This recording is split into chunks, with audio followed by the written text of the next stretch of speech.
Hello and welcome to part 8 of our Let's Play Modded Skyrim. Last time we ran back and found a dead wizard called Sten who had a book of scroll crafting on him, as well as 22 rolls of paper and a lot of silver dust, which is essential for you to create your own scrolls.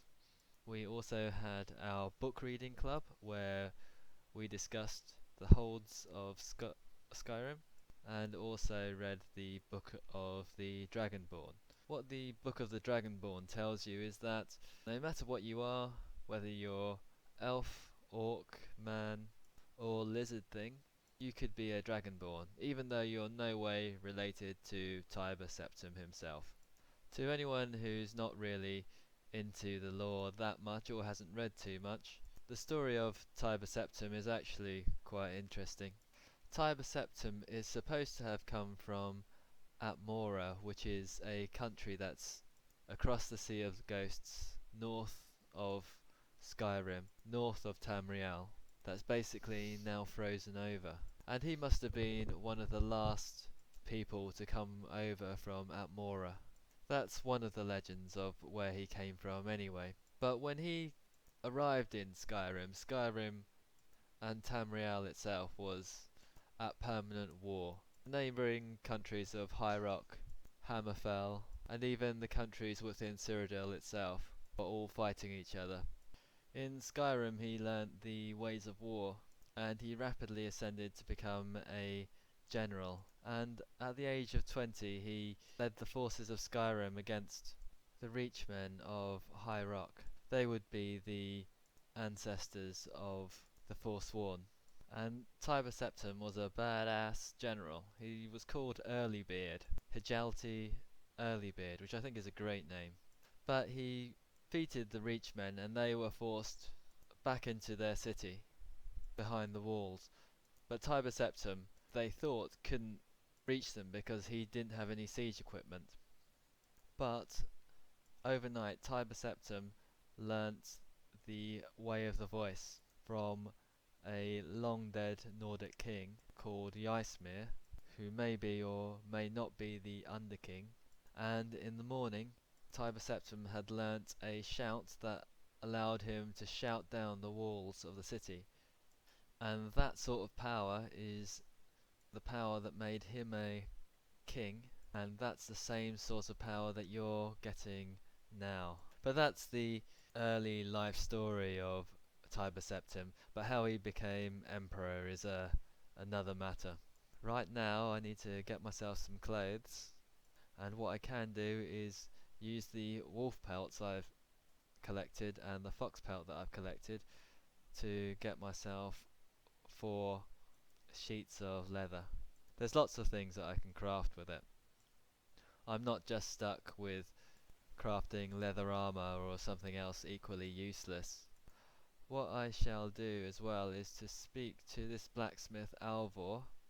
He's a very nice man, so I can ask if he needs any help, and what he does, he gives you some leather strips and he gives you some iron ingots as well to make a dagger. That's quite a misuse of his generosity, but I really need those leather strips because I really need to up my encumbrance and be able to go on a dungeoneering quest. Without a decent encumbrance, basically I can't pick up any loot, and you would go into a dungeon if you really wanted to go into a dungeon with some sort of backpack or rucksack. If I go back to the tanning rack, there's absolutely loads of different cloaks that I can create. For most of them all I need is 2 linen wraps, which you can handily get from tombs, and the cloaks actually look pretty good and they are compatible with Dawnguard. But I don't need a cloak right now. What I need to look at is looking at the Bandoliers, which increase your carrying capacity from 50 points up to 100 points for a large bandolier. All I can afford to make right now is a leather bag or leather pouch, which will give me 50 encumbrance points. And what I think I will do is I'll create this leather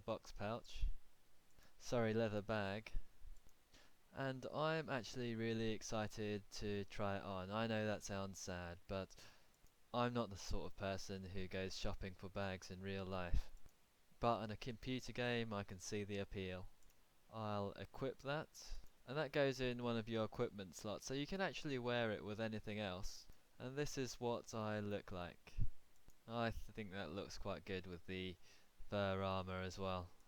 I just need to go back into the Riverwood Trader, because I picked up that loot from the dead body of Sten, the wizard, and he had quite a nice set of magical robes that I can sell.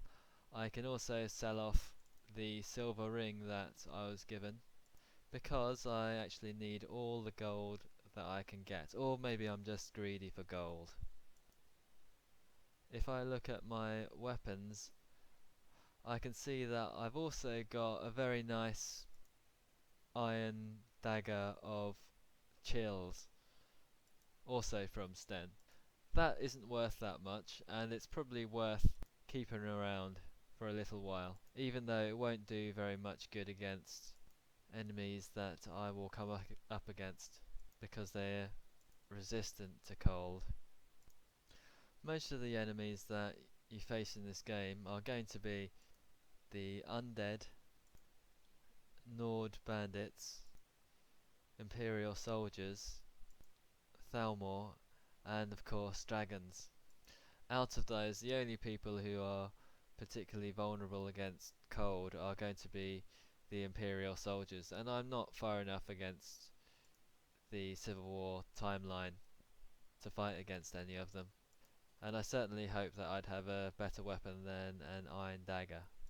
I'm heading along the south road again because there is a path that I really wanted to check out that I missed last time. I also feel that I'm only level 1 at the moment, so I would get my ass handed to me if I went to Bleak Falls Barrow. Although the game does level with your character. In most of these main missions there's normally a tough guy or minibus that you need to fight against, and at the moment I'd just be one-shotted, so it's not worth me going along. I would like a way to dispose of those dead bodies, but we're coming up to the side path now. There it is in front of us. That takes us to a place called Ebenshard Mine, where we will stop this video, and hopefully I'll see you next time.